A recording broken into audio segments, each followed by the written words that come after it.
Hi hello welcome to our channel Sravanthi Bolloju home vlogs. Today special recipe చేపల పులుసు. చేపల పులుసును ఎప్పుడు ఒకే విధంగా కాకుండా కాస్త కొత్తగా వంట రాని వాళ్ళు కూడా ఈజీగా ప్రిపేర్ చేసే విధంగా ఇలా ఒక్కసారి ట్రై చేసి చూడండి. మరి ఎక్కువగా చింతపండు మసాలాలను వేయకుండా బ్యాలెన్స్గా సింపుల్ పద్ధతిలో చిక్కటి గ్రేవీ మంచి మసాలాతో ఇలా ఒక్కసారి ట్రై చేసి చూడండి.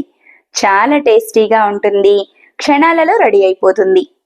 మరింకెందుకు ఆలస్యం, టేస్టీ చేపల పులుసును ఎలా తయారు చేయాలో చూసేద్దామా? ముందుగా స్టవ్ వెలిగించి కళాయిని పెట్టుకొని 2 నుంచి 3 టేబుల్ స్పూన్ల వరకు ఆయిల్ని వేయండి. ఆయిల్ కాస్త హీట్ అయిన తర్వాత పెద్ద ముక్కలుగా కట్ చేసిన 2 మీడియం సైజ్ ఆనియన్ తరుగును వేసి ఆనియన్స్ మంచి గోల్డెన్ కలర్ వచ్చేంత వరకు కలుపుతూ ఫ్రై చేసుకోండి. ఆనియన్స్ ఇలా కాస్త ఫ్రై అయిన తర్వాత 2 నుంచి 3 రెమ్మల కరివేపాకును వేసి కరివేపాకు ఆనియన్స్ మంచి గోల్డెన్ కలర్ వచ్చేంత వరకు ఫ్రై చేసుకొని తీసుకోండి. చేపల పులుసును ప్రిపేర్ చేస్తున్నప్పుడు గ్రేవీ కాస్త చిక్కగా రావడం కోసం ఇలా ఆనియన్స్ని మాత్రమే ఫ్రై చేసుకొని తీసుకుంటారు. కానీ ఆనియన్స్ ఫ్రై చేస్తున్నప్పుడు 2 నుంచి 3 రెమ్మల కరివేపాకును కూడా వేసి ఫ్రై చేసుకుంటే కర్రీ ఫ్లేవర్ చాలా బాగుంటుంది. కాబట్టి ఇలా రెండింటిని మంచి గోల్డెన్ కలర్ వచ్చేంత వరకు ఫ్రై చేసుకొని బౌల్లోనికి తీసుకోండి. ఇలా ఫ్రై చేసి తీసుకున్న ఆనియన్స్ను పూర్తిగా చల్లారేంత వరకు పక్కన పెట్టండి. ఆనియన్స్ పూర్తిగా చల్లారిన తర్వాత ఫ్రై చేసుకున్న ఆనియన్స్ను 4 నుంచి 6 వెల్లుల్లిని మిక్సీ జార్లోకి వేసుకొని మెత్తని పేస్ట్లా గ్రైండ్ చేసుకొని తీసుకోండి. తర్వాత మిక్సింగ్ కోసం కాస్త వెడల్పుగా ఉన్న బౌల్ను తీసుకోండి. అందులోనికి సాల్ట్ వేసి శుభ్రంగా కడిగి తీసుకున్న చేప ముక్కలను వేసుకోండి. చేపల వెయిట్ వచ్చేసి 2 kgs వరకు ఉంటాయి. ఇలా చేప ముక్కలన్నింటినీ బౌల్లోనికి వేసుకున్న తర్వాత ముందుగానే గ్రైండ్ చేసి తీసుకున్న ఆనియన్స్ కరివేపాకు మిశ్రమాన్ని చేప ముక్కలపై వేసేయండి. తర్వాత 2 నుంచి 3 టేబుల్ స్పూన్ల వరకు అల్లం వెల్లుల్లి పేస్ట్ను కూడా వేసి ముందుగా ఈ ఆనియన్స్ మిశ్రమం అల్లం వెల్లుల్లి పేస్ట్ చేప ముక్కలకు పట్టేలా బాగా కలుపుకోండి. ఇలా ఆనియన్స్ పేస్ట్ అల్లం పేస్ట్ చేప ముక్కలకు చక్కగా పట్టిన తర్వాత మీ టేస్ట్కి తగినట్టుగా కారాన్ని యాడ్ చేసుకోండి. కారం వేసుకున్న తర్వాత 1 టేబుల్ స్పూన్ వరకు జీలకర్ర మెంతుల పొడిని వేసుకోండి. జీలకర్రను మెంతులను ఫ్రై చేసుకొని గ్రైండ్ చేసుకొని ఇలా రెడీ అయిన పౌడర్ను 1 స్పూన్ వరకు వేసుకోండి. తర్వాత రుచికి తగినంత సాల్ట్, 1/2 టీ స్పూన్ వరకు పసుపు వేసి కారం పసుపు సాల్ట్ చక్కగా చేప ముక్కలకు పట్టేలా బాగా కలుపుకోండి. ఇలా ప్రిపేర్ చేసుకున్న తర్వాత కర్రీని ప్రిపేర్ చేస్తే కర్రీ ఈజీగా రెడీ అయిపోతుంది. కాబట్టి ఇలా ముందుగానే చేప ముక్కలన్నింటికి మసాలాలను బాగా పట్టించి 5 నుంచి 10 నిమిషాల వరకు పక్కన పెట్టేసేయండి. తర్వాత కర్రీని ప్రిపేర్ చేయడం కోసం కాస్త వెడల్పుగా ఉన్న బౌల్ను తీసుకోండి. ఇలా వెడల్పుగా ఉన్న బౌల్ను తీసుకొని కర్రీని ప్రిపేర్ చేయడం ద్వారా ముక్క అనేది చెదిరిపోకుండా చక్కగా ఉడుకుతాయి. తర్వాత 6 నుంచి 10 స్పూన్ల వరకు ఆయిల్ని వేయండి. గ్రామ్స్ వైజ్గా చెప్పాలంటే 200 గ్రామ్స్ వరకు ఆయిల్ని వేసుకోండి. ఇలా వేసుకున్న ఆయిల్ హీట్ అయిన తర్వాత 1 స్పూన్ వరకు జీలకర్ర, 1/2 టీ స్పూన్ ఆవాలు మసాలాలను యాడ్ చేసుకోండి.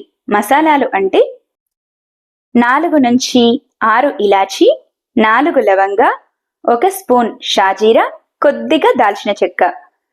తర్వాత పొడవు ముక్కలుగా కట్ చేసిన మీడియం సైజ్ ఆనియన్ తరుగు, పొడవు ముక్కలుగా చాప్ చేసిన 5 నుంచి 6 పచ్చిమిర్చి తరుగు, 3 రెమ్మల కరివేపాకును వేసి ఆనియన్ పచ్చిమిర్చి మంచి గోల్డెన్ కలర్ వచ్చేంత వరకు కలుపుతూ ఫ్రై చేసుకోండి.